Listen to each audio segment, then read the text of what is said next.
நான் வந்து வாக்கியம் பயன்படுத்துறேன். நான் வந்து ஒரு ட்ரெடிஷனலோட இருக்கிறேன் நானு. நான் வந்து அக்யூரசி, நான் பழமைவாதி. எனக்கு வந்து அந்த அந்த பழ அந்த அந்த எனக்கு வாக்குப்பளிதம் இருக்குது. எனக்கு வந்து முன்னோர்களுடைய ஆசி இருக்குது.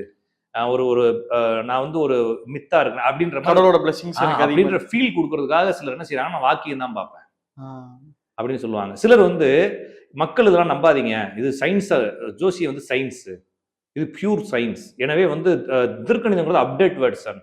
அப்ப அதைத்தான் நான் பார்ப்பேன்றப்ப, நான் திருக்கணிதம் பார்ப்பேன்றதை இவர் தன்னை வந்து ஒரு அதிவிஞ்ஞானின்னு சொல்லி காட்டுறதா இவர் சொல்றாரு. ஆக மொத்தத்துல எந்த ஜோசிகாரங்களுக்கும் வாக்கியம்னா என்ன, திருக்கணிதம்னு தெரியாது. நான் சொல்றது உங்களுக்கு புரிஞ்சுட்டீங்களா? இந்த வீடியோ பாக்குறவங்கள என்ன கல்வி கூட ஊத்தட்டும் ஜோசிக்காரங்க. ஆனா ஒரே ஒரு ஜோசிக்காரர் வாக்கியம் என்ன திருக்கணிதம் வேறுபாடு சொல்ல அவரே கமெண்ட்ல போடட்டும், யாருக்கும் தெரியாது. நான் சொல்றது இந்தியாவில கூட எந்த ஜோசிக்காரனுக்கும் வாக்கியம் என்ன திருக்கணிதம் வேறுபாடுகள் தெரியாது. என்ன அதுக்குள்ள டெக்னிக்கல் அஸ்பெக்ட்ஸ் எதுனால டிஃபரெண்ட். இப்ப இந்த பல்புக்கு இந்த பல்புக்கு என்ன டிஃபரெண்ட்?